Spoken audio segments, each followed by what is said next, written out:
دا الله جل جلاله ذکر کول دا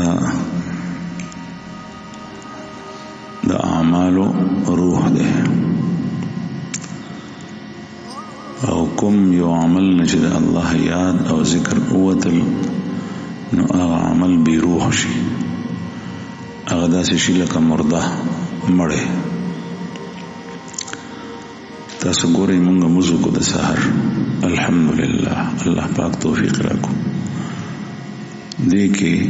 د سر نه تر اخره پورې ټول ذکرو الله اکبر شروع د الله اکبر نه کې تکبیر تحریمه الله ډیر لوی دی دا الله ذکر دی. سبحانك اللهم وبحمدك دا ثنا ده دا الله ذکر دی. اعوذ بالله من الشیطان الرجیم بسم الله الرحمن الرحیم تعوذ او تسمیه ده دا الله ذکر دی. بیا الحمد وللضالین پورے دا قرآن کریم سورت ده او قرآن پاک دا الله کلام ده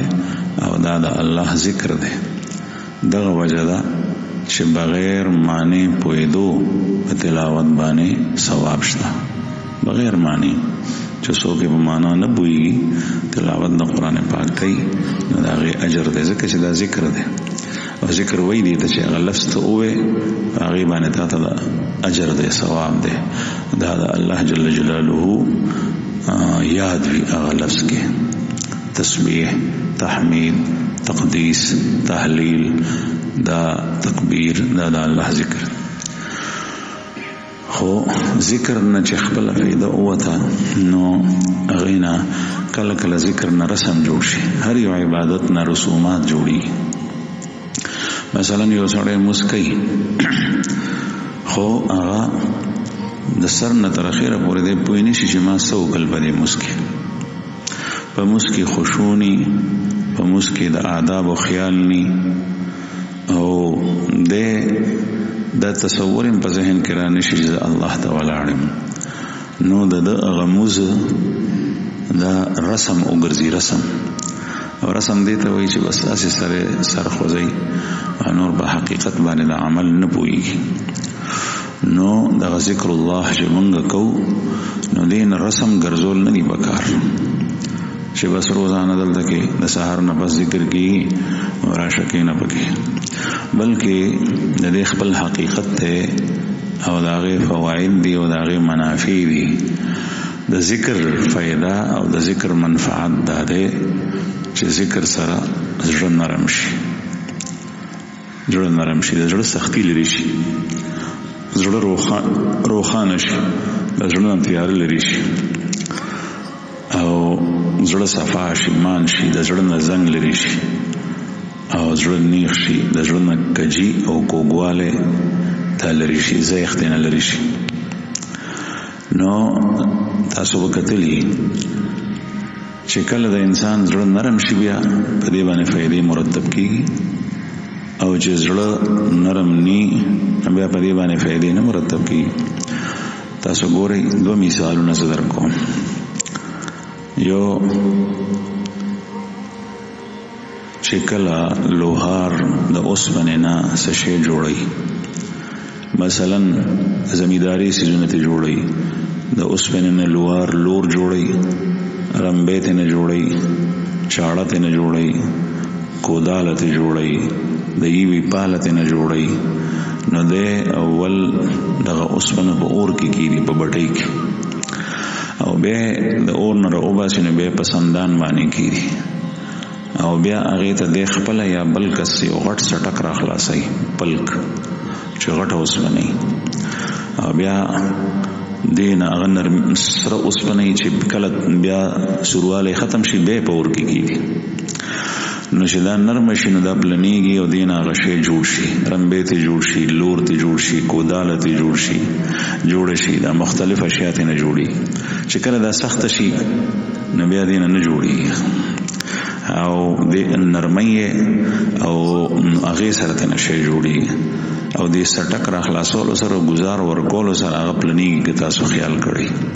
دا غینه مختلف اشیاء دی جوړي. دغه سي د انسان زړه هغه ده ذکر سره زړه ګرم شي او ضرب لګولو سره زړه نرميږي. نو چې ګرم شو بیا ضرب لګي او هغه طریقې سره لګي چې څنګه اکابر مونږ ته خولې دا نو دې سره زړه نرميږي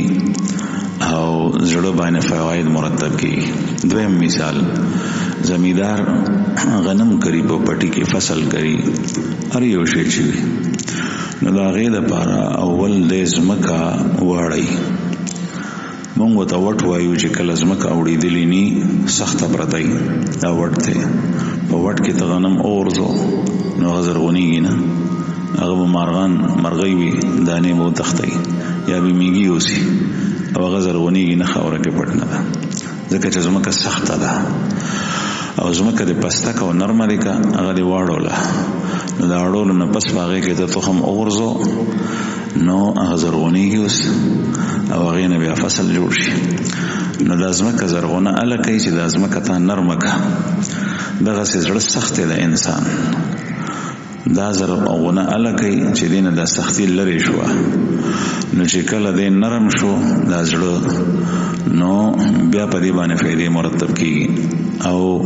د دې فائدې سړي چې کله زړه سخت وي په دې رحم ني او چې کله زړه نرم شو نو په دې رحم رالو مهرباني وکړاله په حیوان باندې رحم په ماشوم باندې رحم په یتیم باندې رحم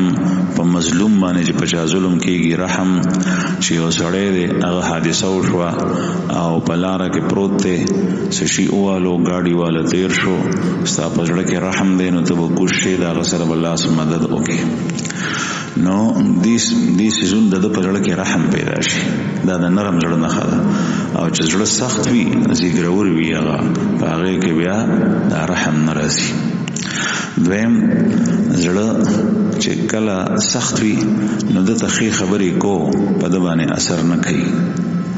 څومره خبرې وته کې خوږی خبرې کو د جهنم تذکرہ د جنت تذکرہ د آخرت تذکرہ د قبر تذکرہ بل د باندې بالکل هیڅ قسم تاثیر نه کوي دا د سخت زړه علامه ده او چې کله زړه نرم شو نو بیا نرمېدو نه پس د جهنم تذکرہ کو نو په د باندې اثر کوي. رسول الله صلی الله علیه وسلم یو ځل د جهنم تذکرہ کوله نو په پنده کې ناس کسانو کې یو نوجوان زلمه هغه یو چغه او چغه سره چې کوم نه را پریوته وفات شو. نبی کریم صلی الله علیه وسلم فرمایل چې د جهنم د خوف د وجنه دهشت د وجنه د زړه اوچاودو. رسول الله صلی الله علیه وسلم مبارک چې وکړه خبرې کولی نو صحابه او مختلفو حالات سره دا غي ظاهر بدلیدو را بدلیدو دا غي وجه سوا په جوړ باندې غي خبرو اثر کولو او دا رسول الله صلی الله علیه وسلم صحبتو دا غي صحبت کې ناس دي سره دا اومغه خلقو چې لونه ژوندۍ خولې پیغمبر علیه الصلاۃ والسلام ته یو ځل خپل یو سړی د خپل لور د خولو واقع بیان ک په خپل ما بوتله ما روانه کا او ما ډوغل او کنستو دام یو طرف ته کینولی و دا د حسن نو خبر او بیا ما په ډوغل کې کینولا او ما ته بابا کول ما سره ډیره زیاته مینه و زمام وسره مینه و لیکن د غیرت د وجه نه هغه زمانه کې جاهلیت چې لونه به خوله و ما چې خاور اړول دې ما ته چغي والی دا نه پوهې چې دې ما سره سکی ما په خاور واړول صحابه دا سره منکو پیش رسول الله صلی الله علیه وسلم ته داسې خبرې مکو پیغمبر علیه الصلاۃ والسلام سترګونه اوخ کې بيدې او به فرمایل چې دا واقع ماته دوباره یاد کړه مسلمان شي و دا ټیم کې به وته پیغمبر علیه الصلاۃ والسلام باغې اوجړل دا څومره تبدیلی په دې خلکو کې رااله دا رسول الله صلی الله علیه وسلم سره د ناس دي اثر چې بیا ماشوم باندې بیا جګړې کولې د حضرت حمزه رضی الله عنه ماشوم لور ده او هغه د مکه مکرمه نه چې کله رسول الله صلی الله علیه وسلم په 7 هجری کې عمره وکا واپس راتلو نو هغه ماشوم ورپسې منډه والے نو رسول الله صلی الله علیه وسلم لري نږدې حضرت علی حضرت جعفر او حضرت زید رضی الله عنهم اجمعين دی یو بل نمخ کېدل او منډې کې چې دا ماشوم مونږ اوچته کو او هغه چې کوم دی نو د دې وجه نه چې زړه کې جذبات د نرمۍ حضرت عمر رضی الله عنه څومره سخت سړی او په بادشاہي کې په امارت کې امیر المؤمنین دی چې ماشوم به جړل نو بیا به تاسو کول چې دا ماشوم ولې جاړي د زړه نرم وزک نو دا نرم زړه علامه ده رسول الله صلی الله علیه وسلم د صحبت د وجه نه د صحابه زړه نرم شو هغه ته زمونږ په شان د ډېر ذکرونو په دې خاص طریقو سره ضرورت ځکه نو چې د پیغمبر علیه السلام په صحبت کې دومره اثر و چې کله باغ سره یو سړی نږدې کېناستو څه فاصله کې نو باغ به اثر کېدو په دشمن به د پیغمبر علیه السلام د رعب اثر یو میاش په فاصله باندې کېدو یو میاش نه مراد ده چې یو میاش کې باغ زمانہ کې په اوخ باندې یا پیاده سړی څومره لار وهله نو دومره چې باغ لري نو باغ به اثر کولو خانو چې مسلمانان به رسول الله صلی الله علیه وسلم په خوا کې ناست نو باغ به اثر نه کولو هغه به کولو نو رسول الله صلی الله علیه وسلم د اثر د وجه نه غیر نرم شو نو د نرم زړه نه خدا ده چې په یتیم باندې په مظلوم باندې په معشوم باندې په بی اسری باندې بیا د زړه نرمي بیا د پرړه کې خبره نه نوځي چې خبره وته کې هغه باندې اثر کوي بد خبره باندې بد اثر کوي خبره باندې اثر کوي بیا د کیفیت دای چې نرم زړی شیخ سخت زړی نو بیا د چې کله نیکیو کې نو مې څه پروانی چې دا ما سوکل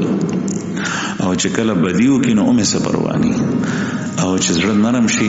نو چې کله نیکی کوي نو یری او چې کله وکي نو بیا ډیر زیات یری چې دا نیکی چې کله کوي نو خوشحالي او چې وکي نو په زړه کې یو سرور او خوشحالي محسوسي نیکی چې وکي دا نرم زړه نه او سخت زړه شي نو هغه په نیکی باندې هیڅ پروانی او دغه چې کله بدی وکي نو سخت زړه پاغي بدی کول باندې ابتدا کې پروانی چې کله وشي بیا پروانی چې دا ما سوکل دومره سخت شوی د زړه چې دته د ګناه پتن لګي شراب وسکل زنا یو کا غلا یو کا قتل یو کو شوک یو کا تر دې پورې زړه سخت شي چې قتل بعضی کسان نو متپوسو کوم په دې درکه راتېریدو مخ کې راځو درې ته تلم مالته بیانو آلته راتلو نو په ګاډي کې راته مرګرو وې چې دلته کې یو کسو بدمعاش هغه بیا د طالبانو او وجه طالبانو بنوم چې دا کسان راوته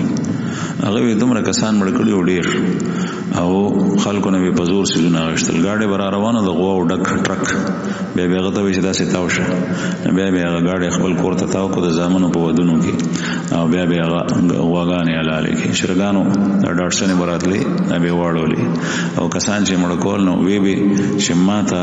دا چې سړی مړکم او علما د چې دا لته ټکې نو دا ماته خون راکې تمره زړه ذکر ورشه او سخت شو دا انسان دی انسان څه شی دی په یو ګولې باندې چې غو لګي نو مړ شو نو زړه دومره سختيږي د انسان چې یو سړی وای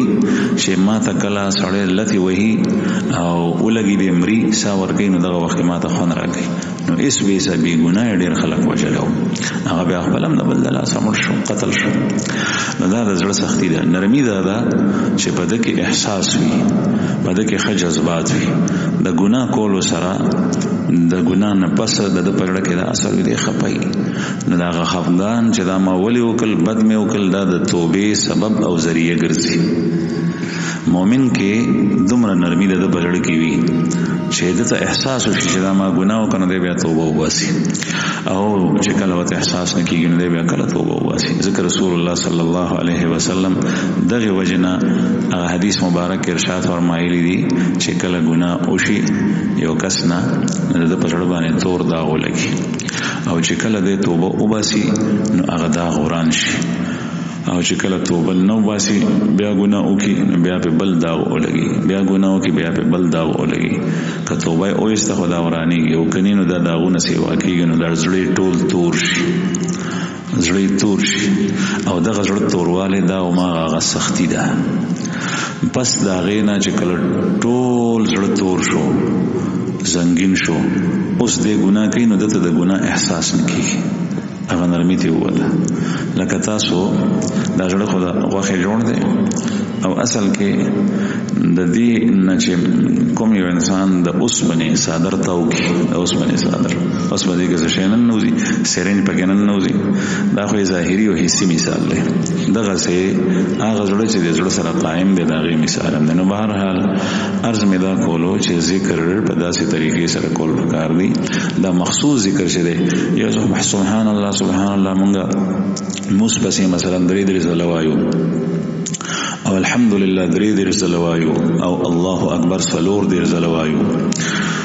یا دغه یو سړی لا اله الا الله د قران پاک تلاوت کوي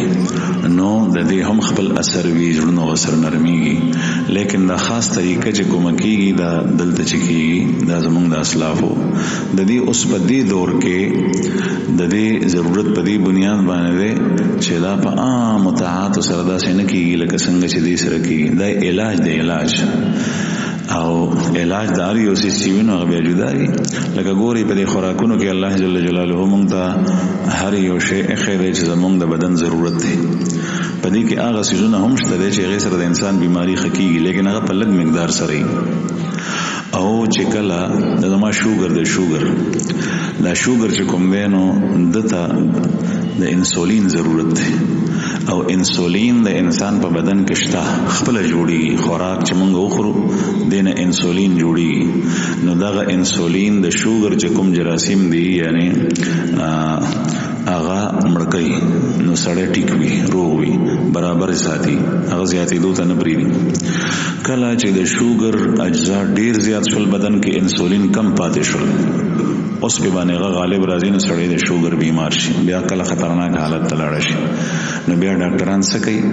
ډاکټر دته وایي چې داستاني هوا دي کې انسولین دي نو بعضی خلک به تاسو اوریدلی یا وملیدلی چې هغه مسلسل بیا روزانه ستنی وي خپل ځان ته وي خېټه کې یو ځای بل ځای اغستنه کې انسولین وي داغه بدن انسولین دومره مقدار سره جوړای نه چې داغه دفاع وکي نو دته بیا د انسولین ضرورت وي چې د بدن ته لاړ شي نو دغه لا اله الا الله ذکر چې دلته د سحر نه پس کیږي اجتماعي دا ماغه انسولین دی چې کله د انسان زړه په عام حالاتو کې طاعت سره نه نرميږي بعض سړی موزم کوي جوړي سختي بعض سړی تلاوت هم کوي جوړي سختي بعض سړی په وظایف هم کوي جوړي سختي دغه اثرات په پکې وي د مونږ کوم مخ کې ذکر کول تاسو ته دا بیا نرميږي دې سره خو چې کله ته دام به طریقې کې او بوج او بیګارې غني بیا د دې اثر هم ختم شي حالانکه دا د علاج او ته د ډاکټر دارو چې به طریقې استعماله بیا دا غي اثر ختم شي لکه دغه انسولین چې تا پستن کې وانه چول او ستن د خېټه کې نه استا او دغه انسولین د بهر په خېټه د پاسه واړول نو اثر کوي نه کوي ستن نه ثابت بوتل په واړو د روح افزا ثابت بوتل په انسولین واړو په باندې لامبا اثر نه کوي ځکه چې طریقې دا نه ده لارې خطا ده دغه چې کله د الله ذکر ته چې کوم اکابر او اسلاف موږ ته خوله په دې طریقه باندې اونه کوي بیا سره بیګار مګړنی ده مختصر ذکر کوي چې څوک ذکر کوي غته مې دا درخواست ده چې مختصر کوي خو بیګار نه ځان ته مخلاصوي په دې خیال کوي چې زه د الله ذکر دې د بار کوم او د مرګري ما سره دې د بار کوي چې یا الله ستا یاد زموږ نصیب شي او زموږ د زړه نرم شي زموږ د ژوند نه سختي وځي سورته